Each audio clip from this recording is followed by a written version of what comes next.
When it comes to learning your airplane and learning what to check, I can show you that. But making it a habit, that's up to you.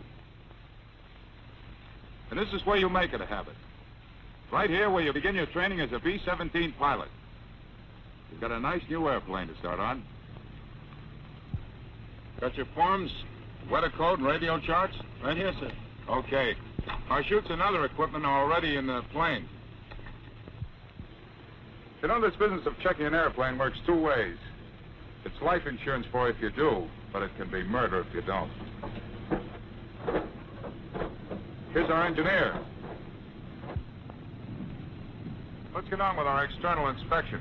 Is she all set, Mullins? Everything's okay, sir. Good. We'll begin with this right-hand gear.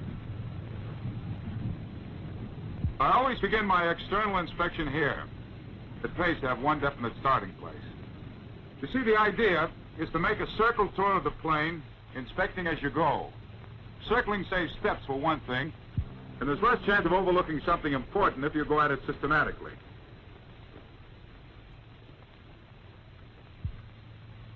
Actually, this whole inspection will soon go very fast for you. You get so you can spot something wrong as quickly as that. But we're in no hurry today, though, so we'll take things easy. You want to know about your tires for takeoffs and landings. That means checking the slippage marks to see that the tire hasn't turned on the rim, checking the outboard brake line for any signs of oil leakage, and checking the tire tread for cuts, breaks, or other damage that might prove serious. Wheel chocks need to be there when the engines are started.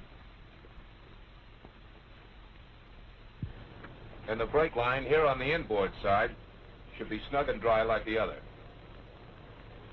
Now for the oleo. B-17s have beautiful oleos, they say, but they've got to be just right for the ship's load. There's supposed to be 1.5 inches of that shiny cylinder showing, isn't there? That's right. Pitot head cover off. Check. Take a squint at the whip antenna. The tips get knocked off sometimes.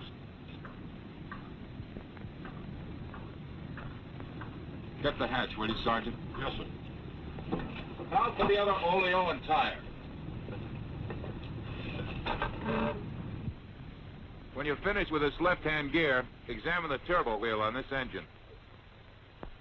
Look for cracks, especially at the welded joints.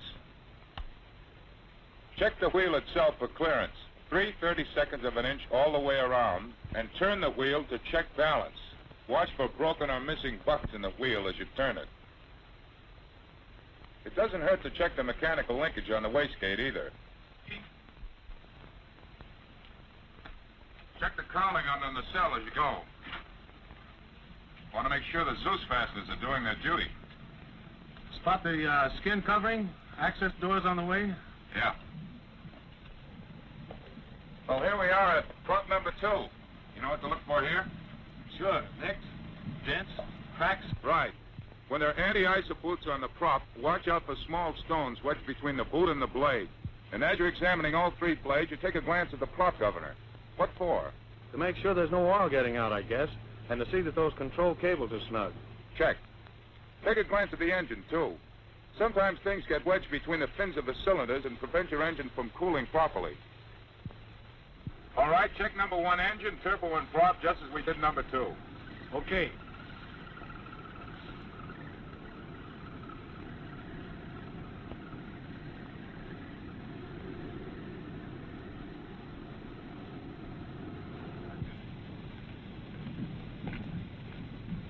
Okay for number 1. Check your de-iso boot on this side.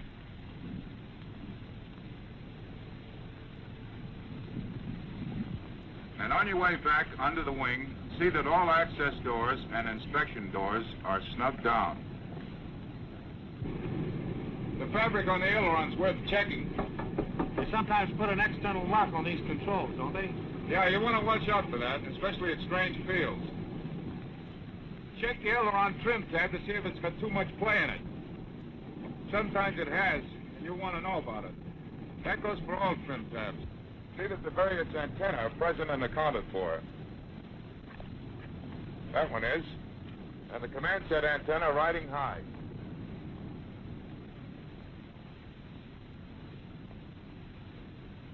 Ball turret door secure. Guns horizontal and pointed to the rear. Trailing antenna anchored. And marker beacon antenna, no brakes. The iso boot on this stabilizer looks okay. Take a look at the covering on that elevator and check the trim tab for play. Okay.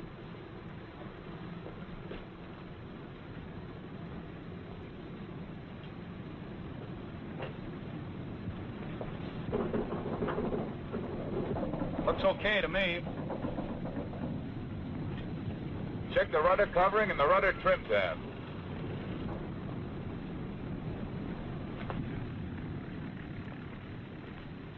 Keep your eyes open for any damage spots in the skin.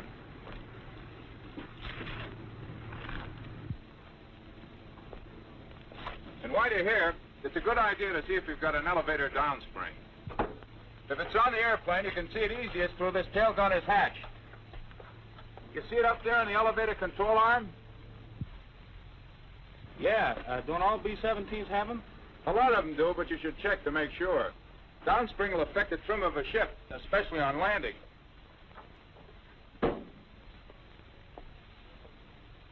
What's next?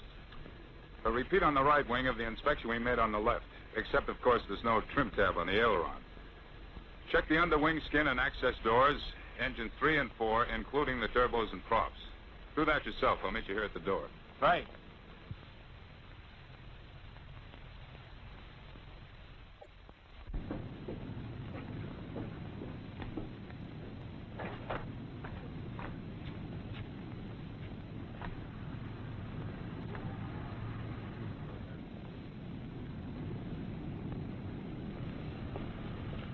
Okay for 3 and 4. Does that complete the circle? Yeah. Let's see how she looks inside now.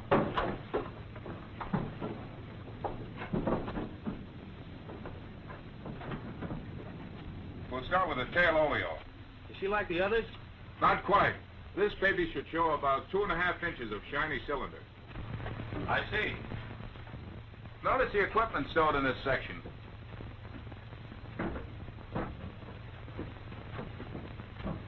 Look for anything loose. Everything should be anchored down so that it can't move around, even in rough air. That goes for the ball turret, too, before takeoff. See that the handbrake is in this position so that the turret is locked and can't roll when you're making your takeoff run. And don't forget to check the control cables, from the tail section right through the ship. Sometimes the boys stick things in them or on them, everything from coat hangers to the pin-up girls.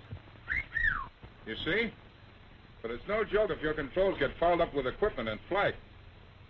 Check to see that these hand cranks are in place. Let's see, they're for Bombay doors, landing gear, and flats. That's right. Your hatch should be secure. And these locking dogs in position.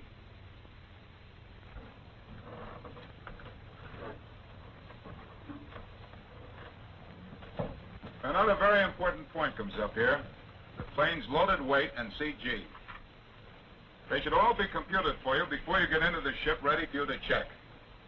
Figuring them is usually the co-pilot's responsibility. I've done it a couple of times. Well, this computer's pretty simple, and it's got good written instructions on it.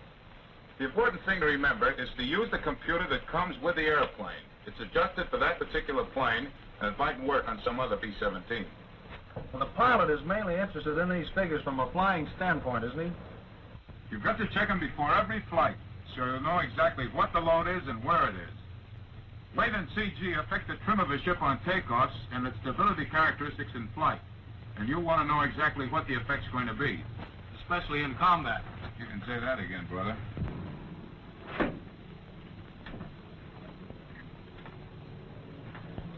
There's a fire extinguisher to check here. Safety wire unbroken. Mounting okay. Good. Let's see about the Bombay now.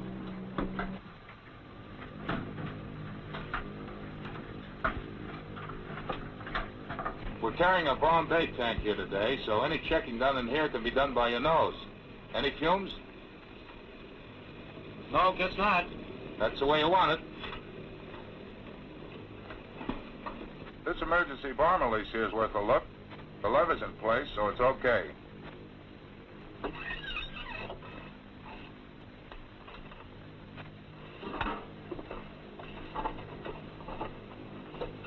Here, I'll take your briefcase. Thanks.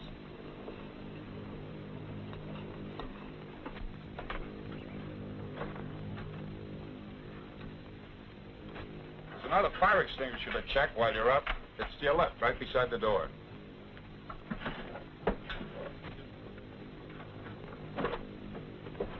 It's okay. Anything else, Captain? One more thing. Before you climb into the pilot seat, take a look out the side windows along the tops of the wings. Are all the access doors and covers closed? All closed. Now we start the cockpit check, huh? As soon as you get settled.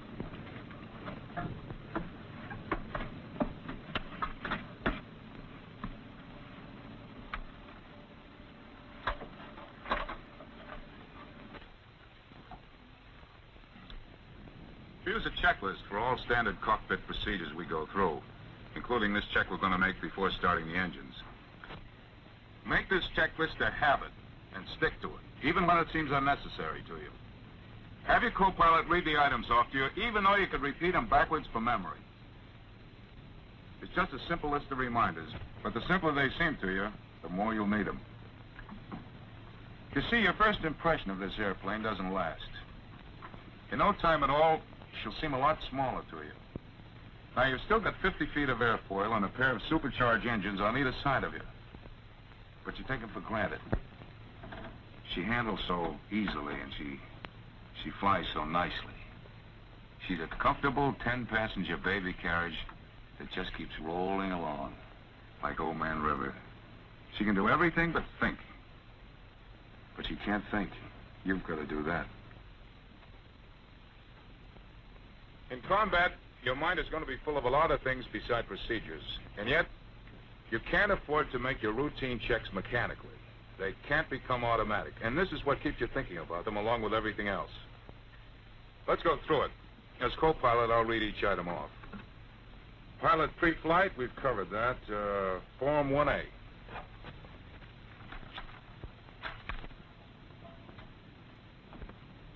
There's no doubt about the importance of Form 1A. It tells you a lot of things you want to know about the airplane. Be sure to note the exact amount of fuel it says we have aboard. The ship's on a red diagonal, I see, because of some minor defects. Think she's okay to fly? Yes, sir. It's just that compass and the bomb door warning light. Otherwise, she's okay.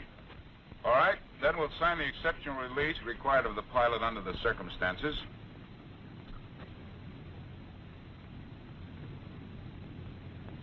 That's right. See that you have your radio charts and weather code. And check Form 1, the loading and passenger list. Well, you all set? All set. Okay, how are the props? Have the props been pulled through?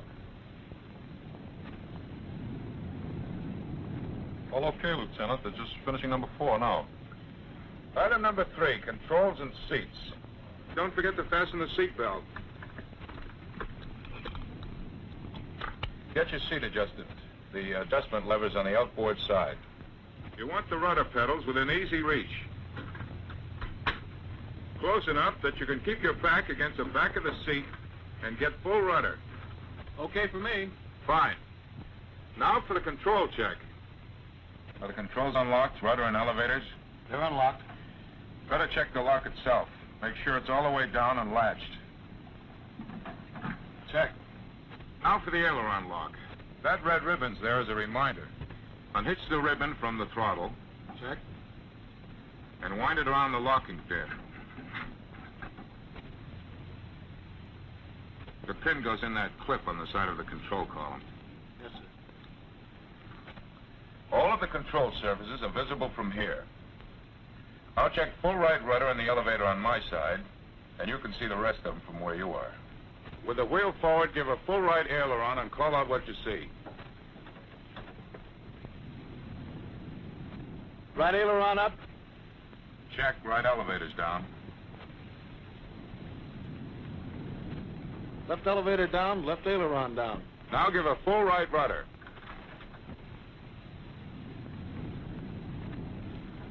Rudder full right, check.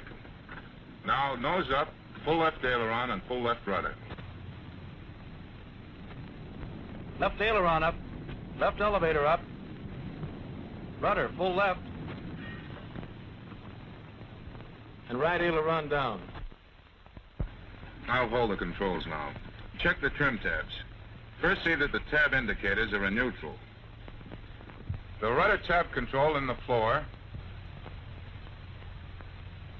The elevator tab control at the side of the stand. And the aileron tab control on the wall beside you. All lined up? Okay, take a look out and see if they are. Trim tab's neutral. Well, that takes care of the controls. A lot of good pilots and a lot of good planes would still be flying today, only they forgot to make that check. Took off with their controls locked or cross-rigged. Let's see. Fuel transfer valves and switch.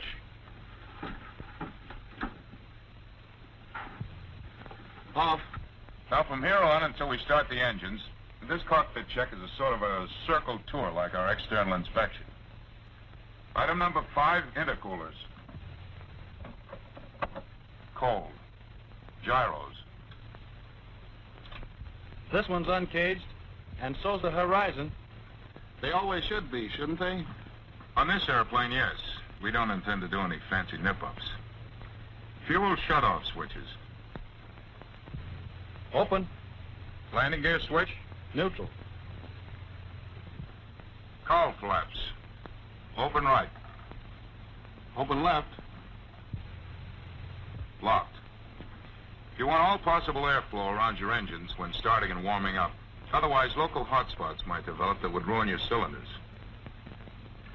Turbos. Off. You bet. You want that wastegate open so that backfires during starting won't be bottled up in the exhaust. Idle cutoff's the next item. The 4 mixture controls here. Check. They're okay. Throttles. Closed. High RPM. Check. Autopilot. Off. The next items are right down that wall beside you. De-ices and anti-ices, wing and prop. Off. Cabin heat control. Off. Generators. Off. Well, that takes care of the first section. Now we'll get set on the next. Starting engines? Right. Part of our team in this procedure's on the ground. Now, the first item under starting engines is fire guard.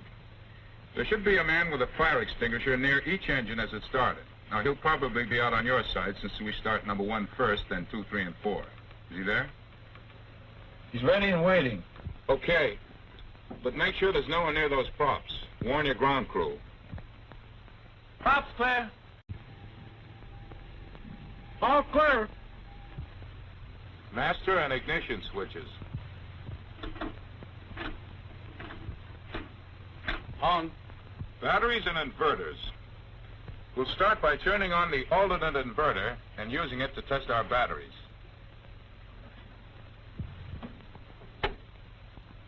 The inverters change direct current to the alternating current the engine instruments need. Let's check our batteries using the inverter as a guide. Turn on number 1 battery. Inverter's humming, that means number 1 battery's putting out. Now turn off number 1 and put on number 2. Number 2's okay. Now try number 3 alone. Okay. Turn all 3 on now and check the voltmeter on the instrument panel. What does it say the inverter's putting out? 26 volts. Check. Now try the inverter on normal. Voltage? 26 volts. Right in the button. We'll leave the inverter on normal. You'll notice that Mullins is keeping an eye on the inverters, moving the instrument flying curtain away from the inverter so it can get some air. And he's checking to see that there are no metal objects down there that might contact the inverter points and cause a short.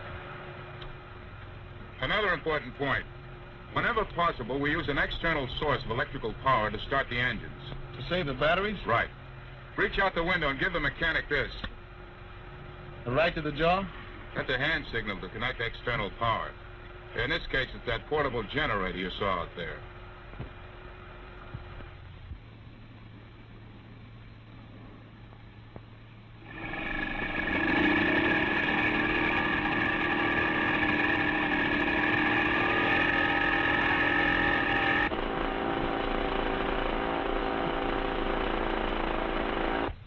Parking brakes and hydraulic check. Brakes on. Pressure?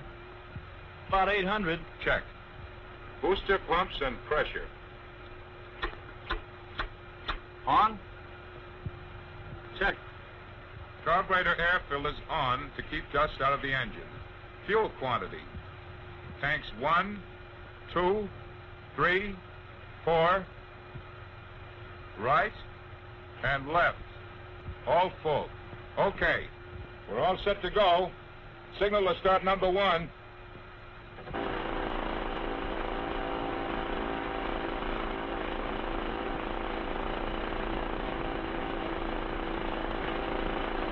I got the okay, but I couldn't see the guy with the fire extinguisher.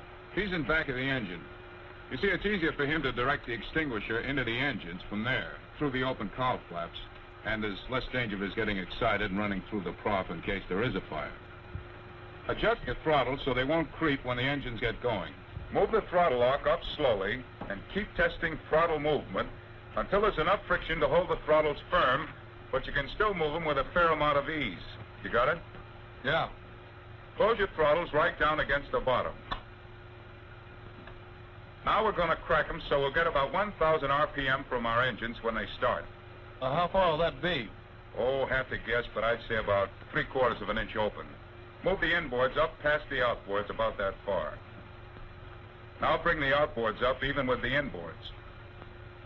That's the easiest way to judge the distance. They'll probably need some adjustments when the tack gets going and we can tell more accurately. All right, here we go. With one hand, I hold the starter switch for 15 to 20 seconds. And with the other hand, I set the hand primer for number 1 engine and pump it a few times to get the air out of the primer lines. Unlock your mixture control and be ready to pull number 1 mixture control back as soon as the engine fires. With this newer type starter, you hold the starter switch on while you're measuring it.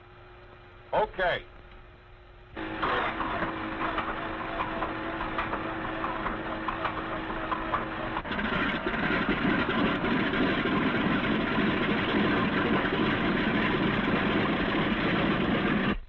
Check your oil pressure.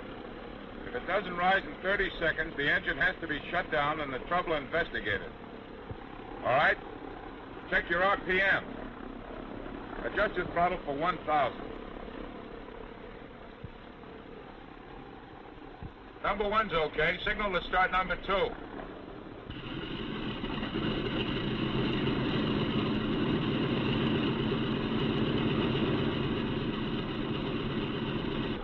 Now, before we start number 2 engine, set your vacuum selector switch there to left. We want the vacuum pump to start delivering just as soon as number 2 engine starts so we can see whether the pump is working okay and also to see whether the flight indicator is functioning properly. The horizon should snap into position firmly and quickly just as soon as the number 2 engine starts. All right, let's start it. From here on, it's just like number 1.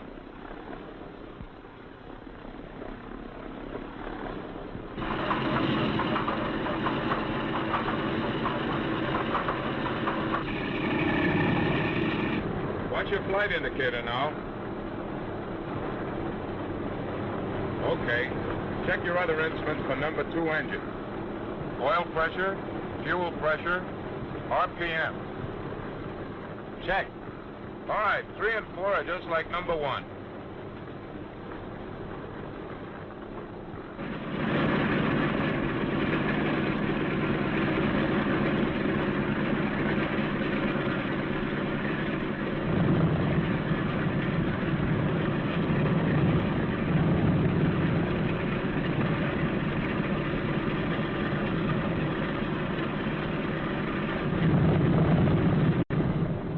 Now we'll turn on the radio so it'll be warming up.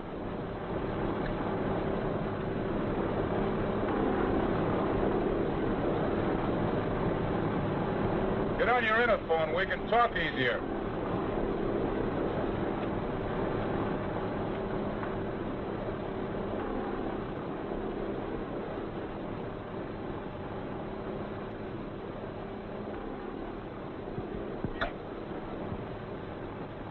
There we are. Better, huh? Check estimates now, don't we? Yeah. Fuel pressure should be between 14 and 16 pounds. The oil temperature's high enough now that we can advance the throttles to about 1,200 RPM so the engines will warm up faster. Always move the throttle steadily and not too fast. Otherwise, there's danger of backfire, which might damage the engines or the turbos. Now the wing flap indicator. The only way to check it is to operate the flaps. The assistant engineer in the waist can watch the flaps from the side windows. Today, we'll have one of the student waist gunners watch them. Waist gunner from co-pilot, over. Co-pilot from waist gunner, over. We're going to check flap operation. Are the flaps clear? Flaps all clear, sir. Roger. Check to see that the flaps lower evenly. And report when the flaps are full down. Roger.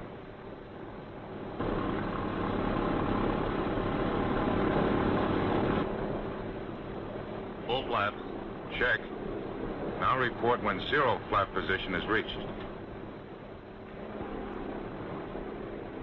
Zero flaps. That's all, Gunner. Thanks. Now for the rest of the instruments. Check the ceiling panel and make sure the compass card is able to move freely.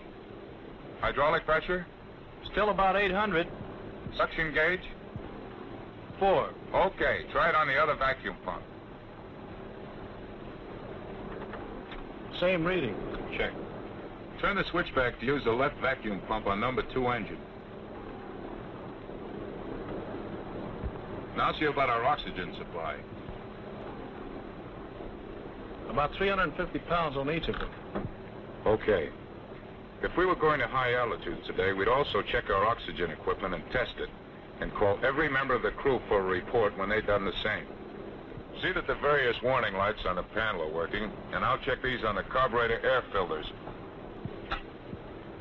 These lights should change about 15 seconds after the switch is operated. It takes about that long for the filters to open and close. Okay. I put the filters back on to keep ground dust out of the engines. This check should be made with the engines off, if there's much dust around. Now I'll call the tower and get our clearance and our altimeter setting.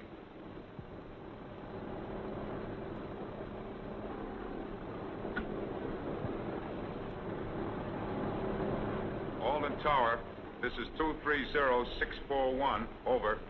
641, this is Alden Tower, over. Alden Tower, this is 641. Request taxi instructions for 3-hour local flight. Pilot Phillips, over. 641, cleared to runway 20 to the southwest, over. 641, roger. Request wind information and altimeter setting. Landing code number 27835, over. 641, landing code 27835, wind direction J jig, velocity M Mike, altimeter setting W William 3, over. 641, roger, out. Altimeter setting okay? Okay. Throttle your engines all the way back and we'll get ready to taxi. Signal to have external power removed and wheel chocks cleared.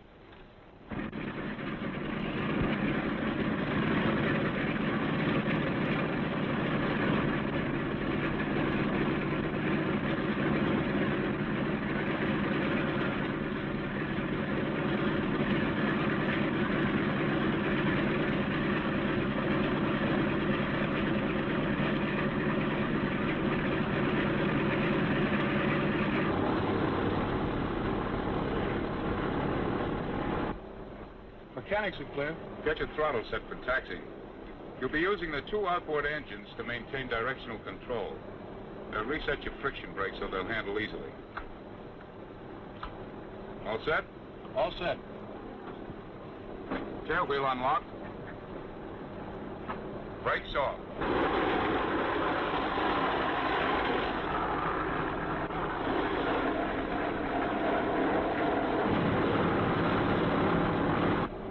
We're clear. Slow her down a little with the brakes and turn her so she's headed down the ramp this way. Use your throttles to make the turn. Brakes are used to slow the plane, mostly. That's it.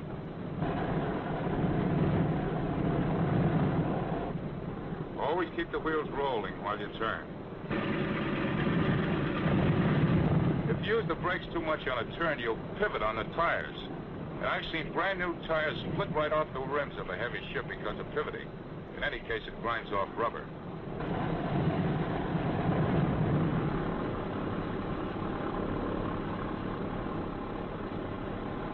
She's rolling straight now. How do you keep her that way? Tail wheel locked. Tail wheel locked. Make sure your co-pilot keeps his eyes peeled while you're moving out, especially when you're passing planes parked on his side. He can see them if they start to move out, but you can't. We'll switch over to command now to stand by tower frequency while taxiing. Uncover your inside ear so we can talk.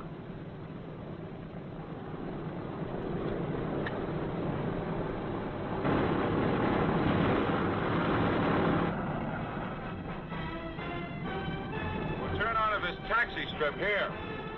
Unlock tail wheel. Tail wheel unlocked.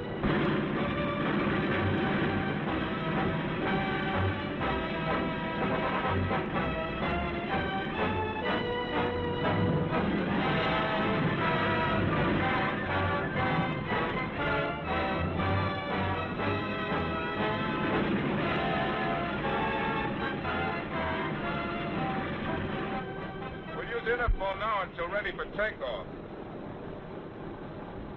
There. And in a few months, it's second nature. I hope.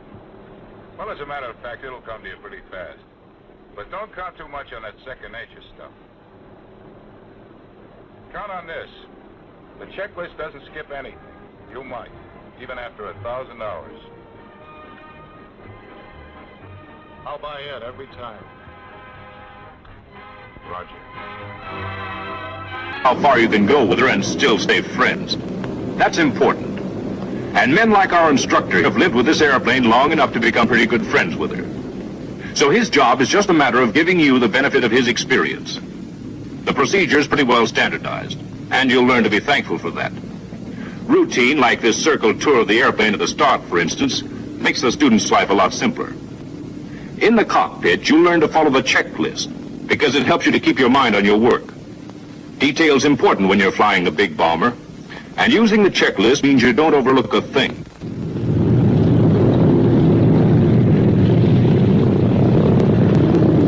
After you get the plane off the ramp and down near the runway, you're ready for the run-up, one of the most important checks of all. Center at an angle. That gets all your props safe over concrete for the run-up, and if there's a guy behind you, you won't blast him when you rev him up. As your co-pilot, the instructor locks the tail wheel while she's rolling, so that when the wheel's in line, the lock pin will drop into place. Tail wheel locked. And brakes. Brakes set.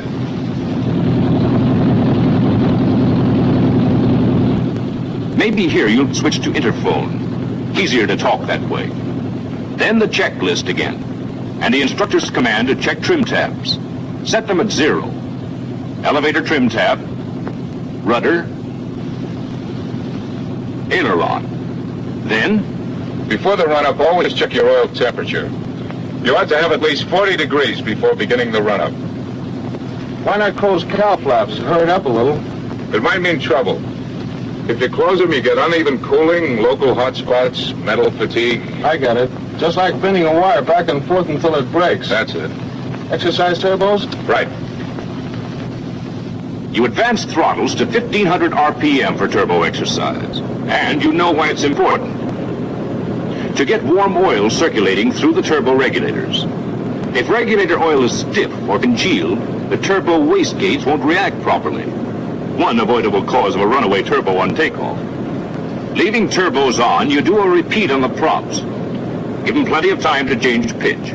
Watch the tacks for that. If it's below freezing, exercise both turbos and props 4 times. Set the lock to keep the levers from creeping. And then, turbo's off. And before the mag check, another important detail. Before you rev them up, turn on your generators and check each one for ampere output. If they balance, they're all putting out all right. Ampere output, okay. Now voltage and then turn them off.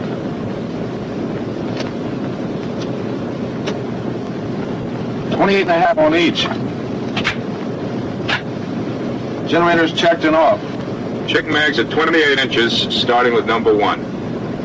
While you're boosting manifold pressure, you remember there's a backfire hazard during the mag check. So you check turbos off, wastegates open, just to be sure. Pull. Left. Don't watch the tank, watch the engine. Roughness doesn't always give you a quick drop in RPM. Pull. Right. Pull. Throttle up to the stop. A quick check of manifold pressure, and then full turbo. Since you're using 91 grade fuel here, you can't draw 46 inches. Power's cut about 10%. You set your lock, check RPM, little below 2,500 on this fuel. Take a look at the engine, and everything okay. Act slowly on the throttle because of the induction backfire hazard. Same procedure on all engines.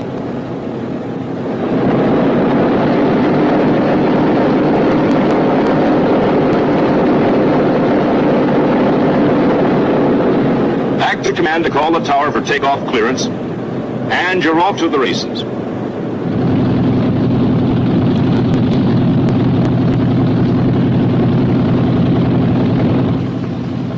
Lock tail wheel.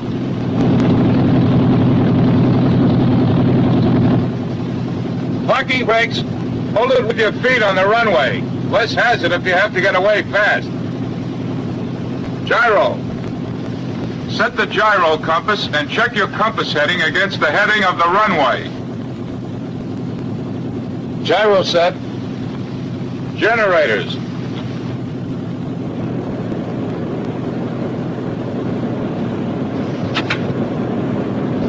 Generators on. Tailwheel locked. Light out. Now let's see your rider. 3-point takeoff. 3-point? 3-point. Hold the tail down, but don't give it enough pressure to cause a lot of wheel drag. And remember, you fly the airplane. I'll watch the engine. The cow flaps open? Right. Hold the brakes until you get 25 inches, then let her go. You'll have rudder control by the time you're hitting 50 miles an hour. With a crosswind, you might have to use the throttles a little. Rudder's enough today. On 100 octane, you'd be using 46 inches and 2,500 RPM. Little less than that with this fuel.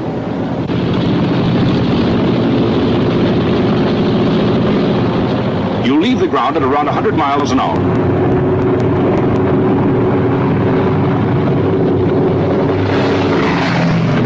Then a kick on the brakes to stop the wheel spin and gear up.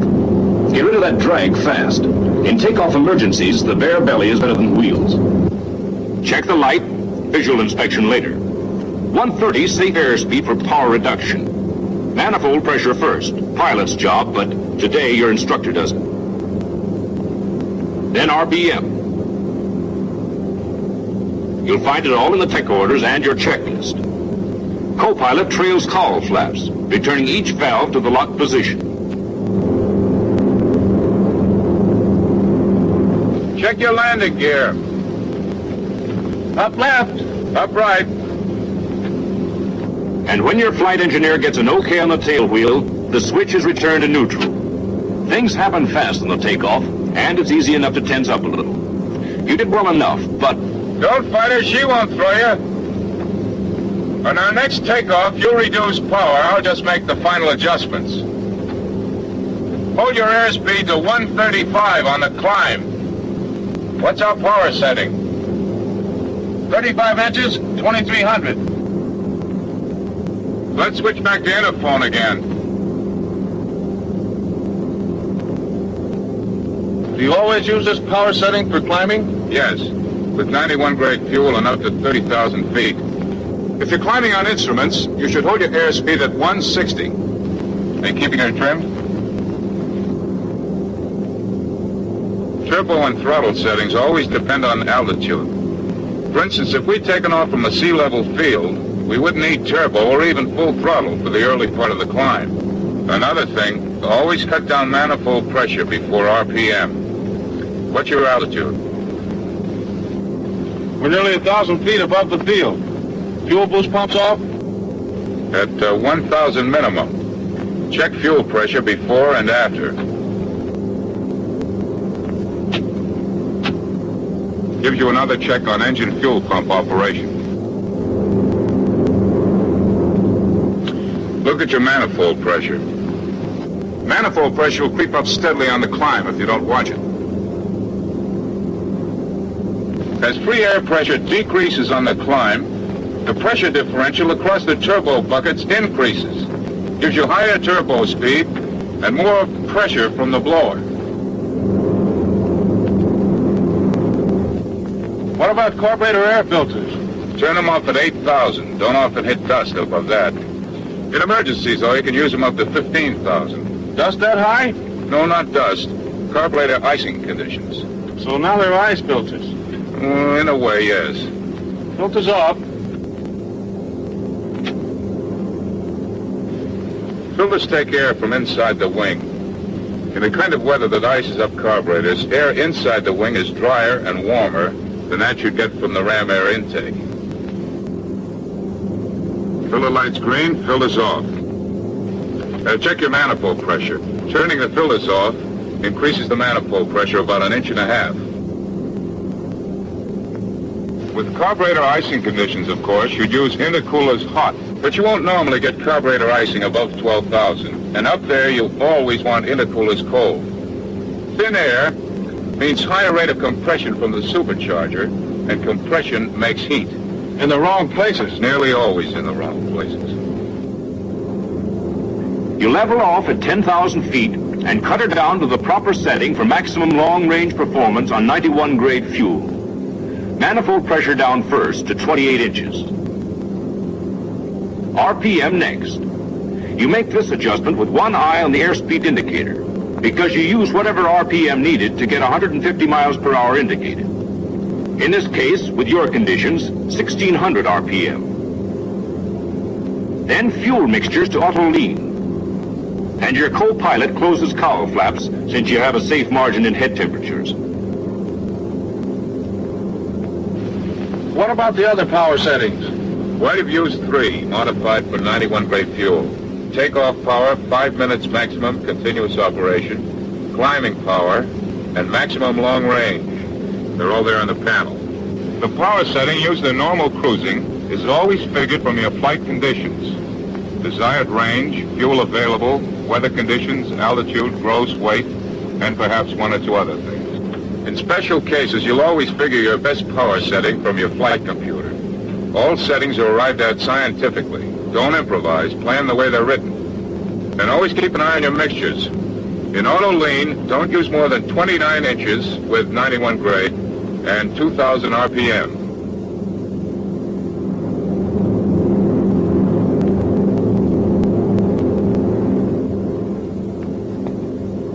Explain something? Try to. A 3-point takeoff. What about it? Didn't it feel right? Well, maybe I didn't pull it right. I thought it was a little mushy. Isn't it better with the tail up? Well, And what about the stall hazard? maybe we'd better figure it out on paper.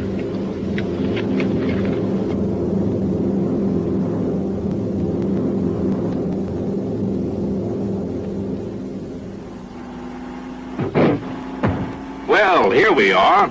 An old friend you'll remember from flying school days. She knows her way around. Call her Tail Up Myrtle. Now, take it easy, Myrtle. When Myrtle's parked on the ground, she's sure enough in a stalling or near stalling attitude. So on the takeoff, you lift the tail both to decrease drag and get a safe margin below the stall angle. And she takes off like a nice baby, and there's no arguing about it. But with the missus here, it's different. In the 3-point position, she's already in a flying attitude.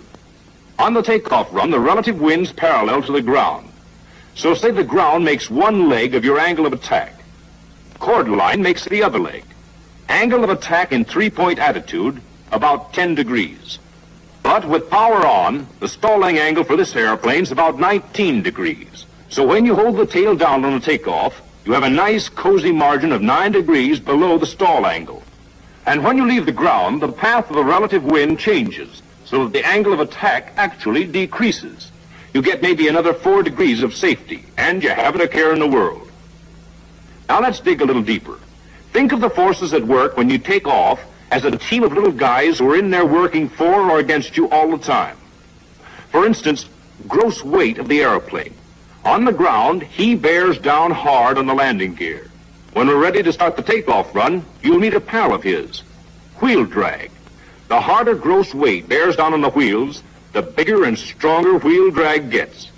That's definitely not good, especially if your runway's soft or slushy. Think of lift as a kind of muscle man working from the wings, pulling up gross weight. Speed makes him pull harder, and increase in the angle of attack also makes him pull harder. Get the relationship between lift, weight on wheels, and wheel drag. The more lift, the less weight on wheels. Less weight on wheels, smaller wheel drag. Then, of course, there's thrust. He's your power. And aerodynamic drag. He's with you all the time, except when you're parked on the ground. Now, let's try to visualize what happens on a 2-point takeoff. At the start of the run, lift increases steadily. Lift takes more and more weight off the wheels. Taking weight off the wheels steadily reduces wheel drag. Then, just when things are looking good, you lift the tail. Angle of attack decreases. That cuts down lift. Lift lets weight go back down on the wheels, and wheel drag increases again. Aerodynamic drag is cut a little, but not enough to compensate for the extra wheel drag. Speed still won't build up as fast as it would with the tail down. Even on a smooth runway, you'll need more room and maybe 20 or 30 miles an hour more speed to get off than if you'd kept your tail down. If the runway's messed up with mud or slush or water, maybe you won't get off at all in the space you have. But keep the tail down. Take advantage of the 3-point angle of attack, and lift goes to work on gross weight right away. Wheel drag gets smaller and smaller. You'll be airborne at maybe 100 miles an hour, and without using up all your runway. And that's something to remember when you're lined up on a nice homemade strip in the jungle, with mud underneath you and trees dead ahead.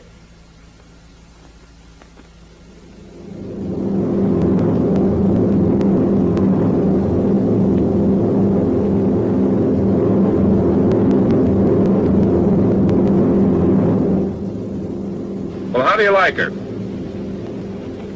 Try a little problem when you get over the field. Say you're coming in after a long mission, you're a little short on gas, and when you arrive, the field's closed in. Beeline for an alternate base. No, sir, you're the hell and gone from nowhere. You're lucky to have one base to come home to. Well, cut the inboards and hang around until she opens up.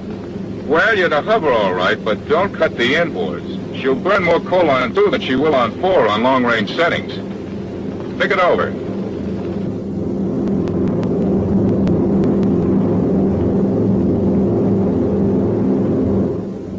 All right, here we are. Granite stuff straightest below, up to, say, 2,000. Don't know when we'll be able to find a hole in it. Instrument letdown's out. What are you going to do?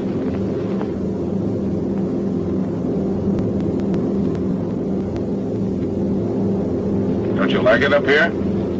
Like it better down a bit if I'm low on fuel. Need less power and less fuel for a given indicated airspeed. Air's not so thin. Props take fewer horses. Okay, that's part of it. When you get down to 8,000, you give the command for carburetor filters on, and you finally level off at around 500 feet above your theoretical overcast.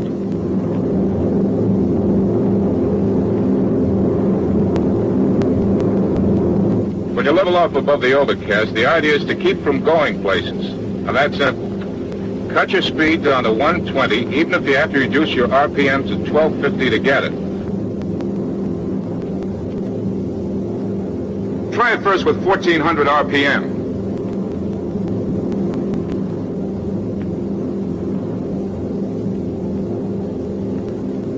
All right, reduce manifold pressure. Try with 26 inches.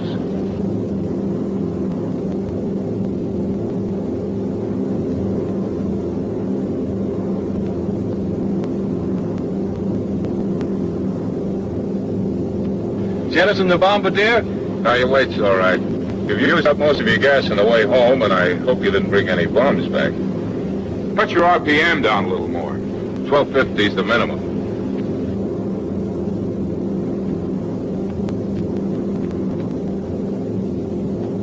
With this hovering maneuver, fuel consumption's cut down to about 95 gallons an hour. At the end of a mission, you'll have a light load, so it's absolutely safe. Keep your banks at a 10-degree angle, and just sit it out. Regular helicopter.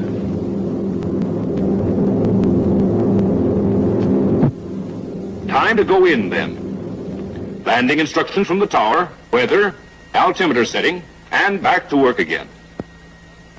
When you're ready for landing, be sure your co-pilot runs through the checklist. No matter how good you are, flying means fatigue, and fatigue does things to your memory. So if you want to bring in this property without an insurance claim, have everything checked in order. Altimeter, okay. Crew positions. Automatic pilot, off. Crew members at their proper stations. Side guns stowed. Ball turret guns up and pointing rear. Booster pumps on. Your power plant should be ready for full takeoff power in case a go-around is necessary. Mixture's auto-rich, intercooler's cold, carburetor filter's on, wing de-icer's off.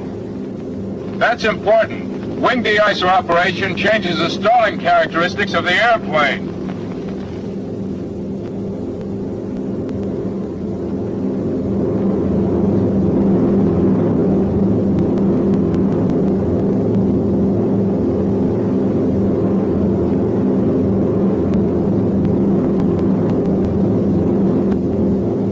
Golden Tower, this is 641 on downwind leg, over. 641 on downwind leg, cleared to land, wheels down, over. Roger.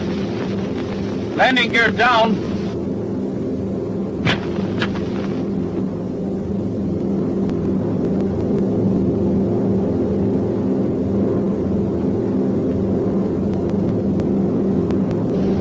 Down left. Down right.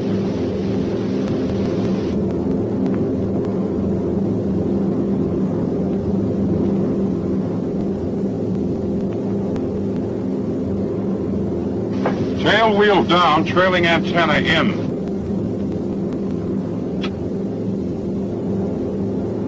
Check brake and hydraulic pressure. Brakes okay. Pressure around 750. RPM 2100. Turbos set. Now we have power immediately available for a go-around if we need it. Flaps should be lowered on the downwind leg, but not until airspeed's below 147. 1/3 flaps on the downwing leg, full flaps on final approach.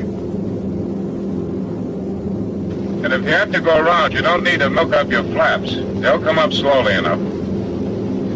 You hold airspeed at 130 indicated on the base leg of the pattern. Then, in a matter of seconds, you make your bank into the final approach.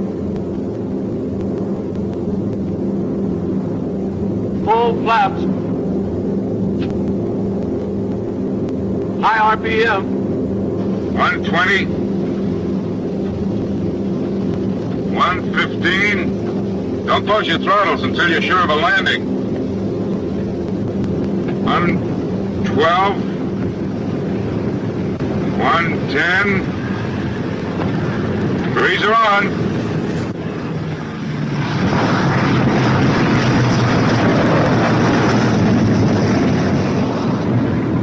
Hydraulic pressure's okay. Otherwise, you'd gunner and take off again.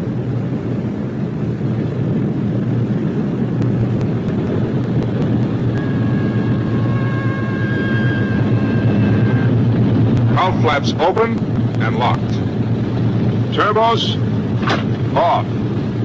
Booster pumps, off. Wing flaps, up. Get them up sooner if you have a muddy runway.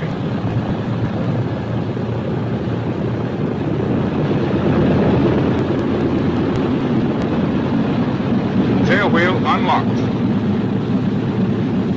Generators. Generators off.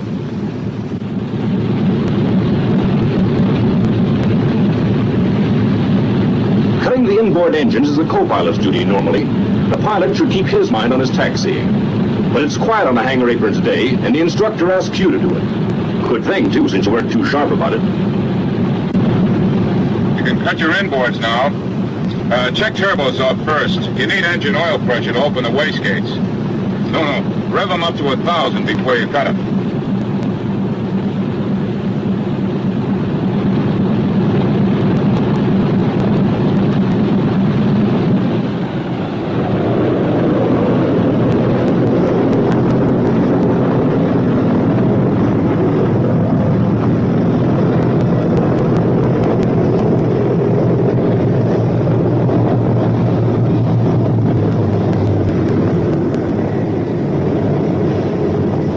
Parking brakes? No, hold it until the chocks are in. If you set your brakes on hot drums, you'll bake the expander tubes.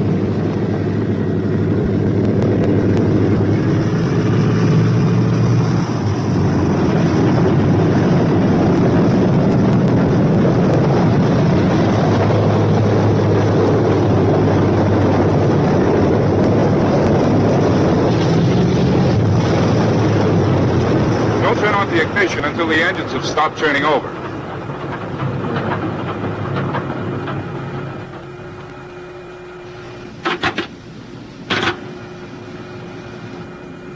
Alden Tower, this is 641. Mission complete.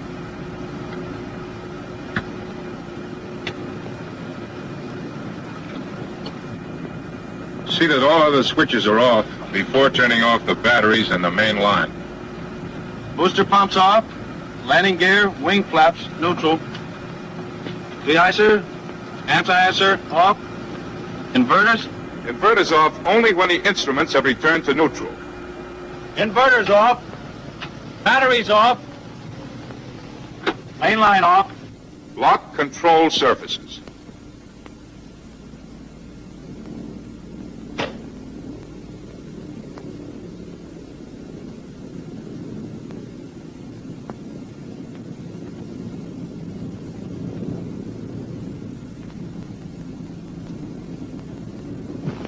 That's that, except for the bookwork.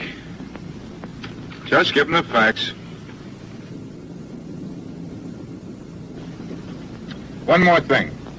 Record the time of day and number of minutes of oil dilution if you were diluting in this. Well, how do you feel? Okay, I feel great. Remember, it's just another airplane. It's a little bigger than most. But the fact that you're flying it means that you've moved into the big time. And the payoff is it's the safest crate you ever flew.